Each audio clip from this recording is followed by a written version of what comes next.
तो कैसे हैं आप लोग। उम्मीद करता हूँ आप लोग अच्छे होंगे। एक बार फिर मैं स्वागत करता हूँ अपने यूट्यूब चैनल द इंडियंस ज्ञान में, जहाँ पे मैं डेली बेसिस पे job vacancy update, visa, immigration और जितने भी यूएई में रूल्स एंड रेगुलेशन बनते हैं, नए न्यूज़ आते हैं, उससे रिलेटेड इन्फॉर्मेशन वीडियो आपके लिए लेके आता रहता हूँ। अगर आप प्लान कर रहे हैं यूएई जॉब सर्च के लिए आने के लिए, या किसी ये मैन पावर एजेंसी एजेंट से संपर्क में है और आपका वीज़ा डिले हो रहा है, या किसी भी प्रकार की कोई भी प्रॉब्लम आती है, आप मुझे संपर्क कर सकते हैं। उससे रिलेटेड भी क्यों डिले हो रहा है, क्या प्रॉब्लम्स है, कौन सी जॉब वैकेंसी में जाना चाहिए, कंपनी सही है या नहीं सही है, उससे रिलेटेड भी मैं इन्फॉर्मेशन आपको देता रहता हूं। तो आज हम बात करेंगे एक नई जॉब वैकेंसी को लेके जो निकल के आई है बीपीओ सेक्टर के लिए। तो डिटेल्स में जानेंगे उसमें सैलरी क्या होने वाली है, कैसे आप अप्लाई कर सकते हैं और कौन सी एजेंसी इसको रिक्रूट करेगी, एजेंसी का ऑफिस कहाँ पे है, आप कैसे विजिट कर सकते हैं और क्या ओवरऑल प्रोसीजर है, इसको डिटेल्स में जानेंगे।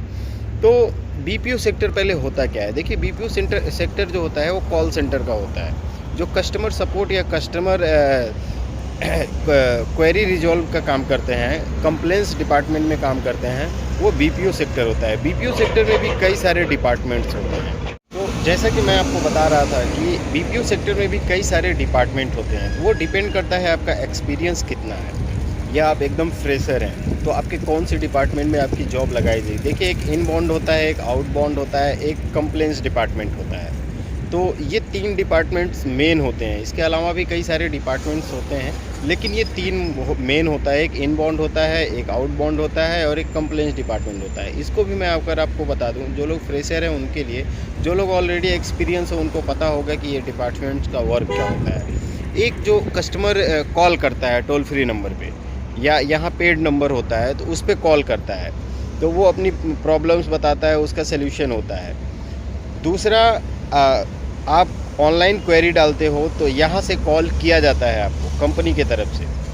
तीसरा, कंप्लेंट्स डिपार्टमेंट होता है कि जो इनबाउंड या आउटबाउंड में कंप्लेंट्स आते हैं या मेल के थ्रू कंप्लेंट्स आते हैं, उसको रिजॉल्व कैसे किया जाता है।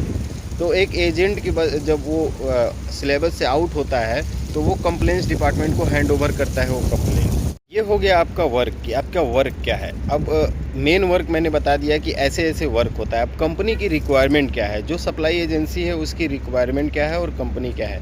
देखिए, कंपनी यहाँ यूएई में 3 ही कंपनियाँ हैं जो मेन टेलीकॉम कंपनियां हैं। एक डू है, एतिसलात है, वर्जिन है। वर्जिन का उतना ज़्यादा वो नहीं है, लेकिन डू और एतिसलात का बहुत ज़्यादा है। तो एतिसलात में ये वैकेंसी है, लेकिन ये मैन पावर रिक्रूटर के थ्रू है। तो एतिसलात में जो ये जॉब वैकेंसी आई है वो बीपीओ सेक्टर में आई है, और इसका बहुत ज़्यादा नॉर्म्स भी नहीं चाहिए, मतलब बहुत ज़्यादा लोग भी नहीं चाहिए, केवल 30 लोगों की वैकेंसी आई है। मेरी पर्सनल बात हुई जो मैन पावर सप्लाई कंपनी है, तो उनका ये कहना है, मैं उनका डिटेल्स देता, उनके नाम से ही थंबनेल्स लगाता, एतिसलात का नहीं लगाता, लेकिन उन्होंने कहा बहुत ज़्यादा लोग आ जाएंगे। इसलिए अगर आप इस जॉब वैकेंसी से इंटरेस्टेड हैं, आपके पास एक्सपीरियंस है, और या आप फ्रेशर हैं। अगर फ्रेशर हैं तो यूएई का एक्सपीरियंस होना चाहिए किसी भी सेक्टर में। अगर आप अपने होम कंट्री का एक्सपीरियंस है तो आप अप्लाई कर सकते हैं। उसके लिए इन्होंने टर्म एंड कंडीशन क्या रखा है कि अब जब आप ऑफिस विजिट करोगे तो आपको 700 दिरहम का फ़ीस जमा करना पड़ता है, जबकि ये रिफ़ंडेबल है, 100% रिफ़ंडेबल है।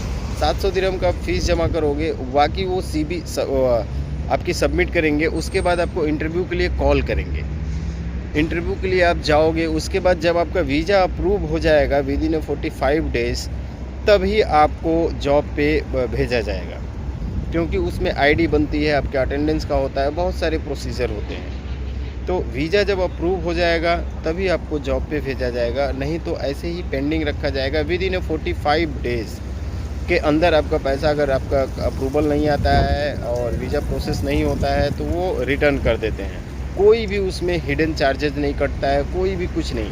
हाँ, अगर आपका जॉब लग जाता है तो नेक्स्ट 3 मंथ बाद वो आपका पैसा वापस करते हैं। तो ये डिटेल्स है, मतलब चार्ज आपका कुछ भी नहीं लग रहा है, चार्ज आपका 0 लग रहा है। लेकिन अगर वो आपके फ़ाइल को प्रोसेस करते हैं कंपनी में, तो इन केस आप कल को कह दो कि नहीं, मेरा जॉब दूसरे जगह लग गया है और ऐसी प्रॉब्लम है, वैसी प्रॉब्लम है, मैं चला आया, तो इस वजह से वो एज ए सिक्योरिटी अमाउंट जमा कराते हैं। ये रीज़न है सिक्योरिटी अमाउंट जमा कराने का। कई लोग ये सोच सकते हैं कि मैं किसी को प्रमोट कर रहा हूँ, नहीं प्रमोट नहीं कर रहा हूँ, उनका भी सोचना जेन्युइन है। आप गए इंटरव्यू देने, आप सेलेक्ट हो गए, ठीक है, आपका फ़ाइल उन्होंने प्रोसेस कर दिया, प्रोसेसिंग में 1 मंथ का टाइम लग गया, 25 दिन का टाइम लग गया, तब तक आप आगे से आपको कॉल आता है आ जाइए, तो अब आप कहते हैं कि नहीं मेरा दूसरे जगह जॉब लग गया, मैं ऑलरेडी जॉब कर रहा हूँ।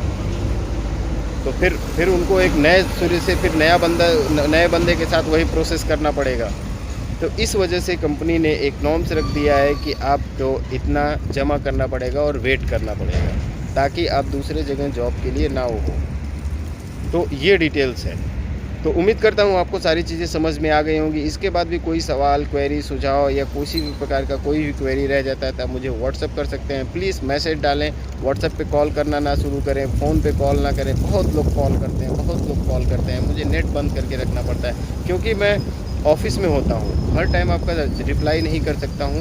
हाँ, जब भी टाइम मिलता है मैं ज़रूर रिप्लाई करता हूँ। कोई ऐसा बंदा नहीं वो कह सकता है कि मैं रिप्लाई नहीं किया हूँ। कुछ लोग मैसेज करते हैं और तुरंत उस वीडियो पे जाते हैं, कमेंट करते हैं मैसेज कर रहा हूँ रिप्लाई नहीं आ रहा है। भाई वेट कर लीजिए, रिप्लाई ज़रूर आपको मिलेगा, जेन्युइन इन्फॉर्मेशन मिलेगी, किसी भी प्रकार का कोई भी फ्रॉड नहीं होगा आपके साथ, ये 100% मेरी गारंटी है। तो उम्मीद करता हूँ आपको सारी चीज़ें समझ में आ गई होंगी। अभी के लिए बस इतना ही, मिलते हैं नेक्स्ट वीडियो में।